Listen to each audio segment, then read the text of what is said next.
Ya, Assalamualaikum warahmatullahi wabarakatuh. Pada kesempatan kali ini, saya akan membahas bagaimana membangun cluster server dengan Windows Server 2003. Cluster server ini merupakan kumpulan dua buah server atau lebih yang saling bekerja sama satu sama lain dan dikoneksikan sedemikian rupa untuk menjalankan suatu aplikasi atau beberapa aplikasi di dalamnya. Dan uniknya lagi, cluster server ini berfungsi untuk memberikan toleransi kesalahan.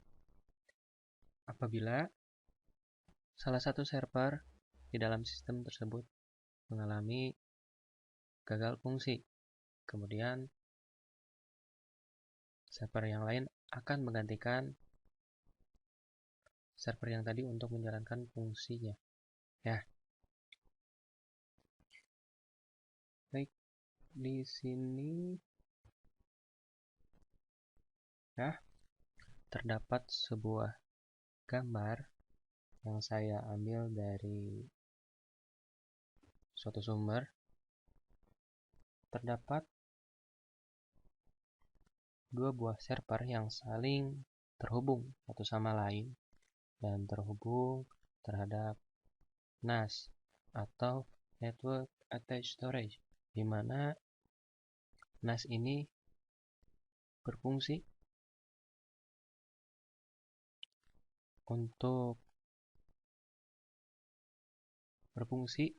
sebagai file server, kemudian share storage, dan lain sebagainya. Baik, untuk cluster server, kita analogikan seperti ini. Apabila server A mengalami kegagalan fungsi atau dideteksi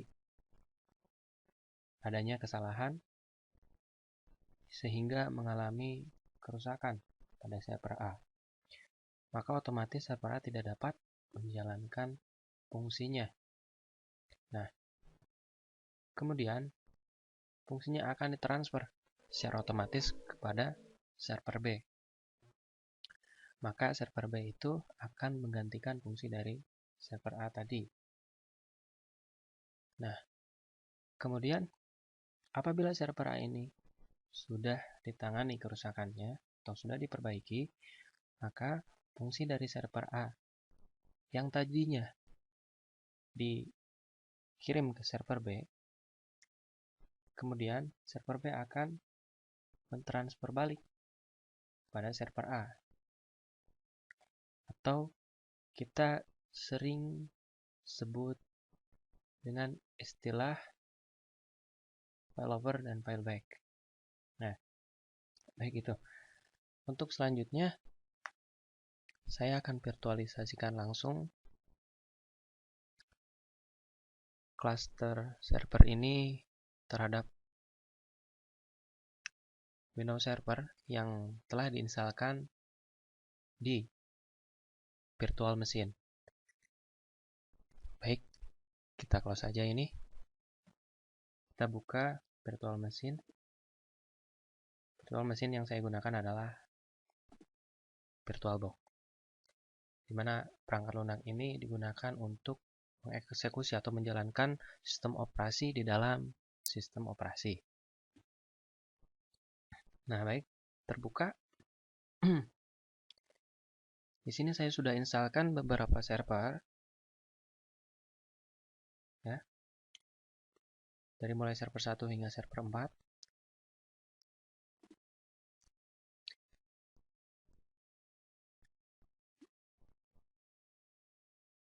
Yang memiliki fungsi-fungsi tertentu. Server 1 ini berfungsi sebagai pengatur domain atau domain controller, Active Directory, web server, mail server, dan sebagainya. Atau server 1 ini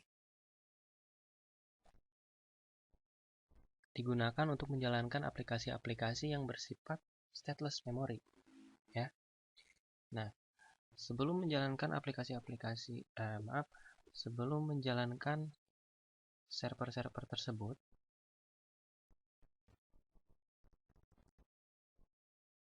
alangkah baiknya setiap mesinnya diatur terlebih dahulu. Oke, untuk server 1 kita atur untuk keempat server tersebut kita atur jaringan maupun komponen-komponen lain di dalamnya. Dengan cara klik server 1, kemudian setting, lalu atur network atau jaringannya.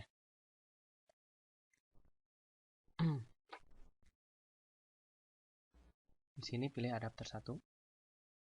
Kemudian checklist enable network adapter. Lalu pilih host only adapter untuk attach to. Kemudian name-nya VirtualBox.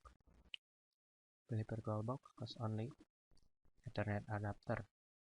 Lalu expand advanced.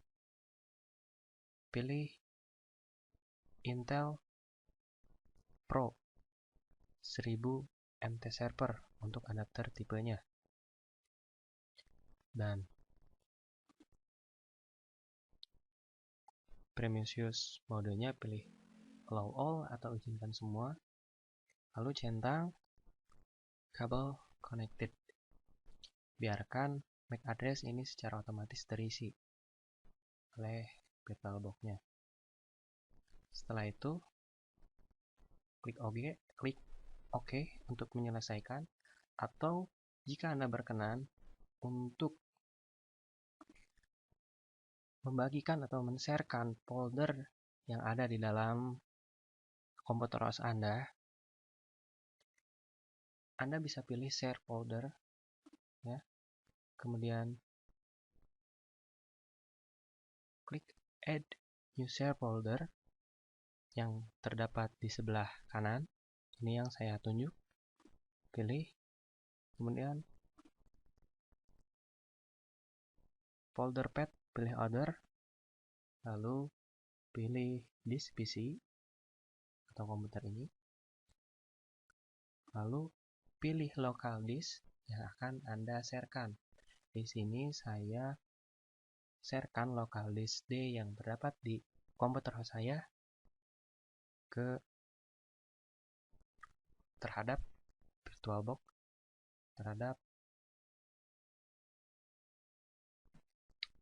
Windows servernya. Kemudian klik OK untuk menyelesaikan, lalu centang read only dan centang juga automon. Kemudian nanti di sini ada pilihan OK untuk menyelesaikan dan cancel untuk membatalkan. Nanti Anda pilih OK saja. Oke. Setelah itu, setelah semuanya selesai diatur, baik network ataupun share folder, maka selanjutnya klik OK untuk menyelesaikan pengaturan untuk mesin server 1. Nah, bagaimana dengan server 2, server 3, dan server 4? Sama halnya seperti server 1 tadi, untuk mengatur komponen-komponen seperti jaringan atau share foldernya. Sebetulnya ada perbedaan antara server 1, server 2, dan server 3 ini. Perbedaannya hanya terdapat pada jaringan, di mana server 2 dan server 3 ini memiliki 2 adapter. Oke, baik, kita lihat. Klik setting dulu. Kemudian pilih network. Nah, di sini saya baru terdapat satu adapter saja, belum menambahkan adapter yang kedua. Untuk penambahan adapter yang kedua, nanti saya akan lakukan ketika proses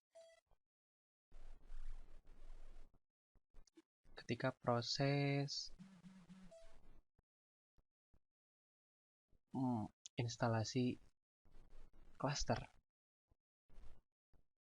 Baik, cancel saja.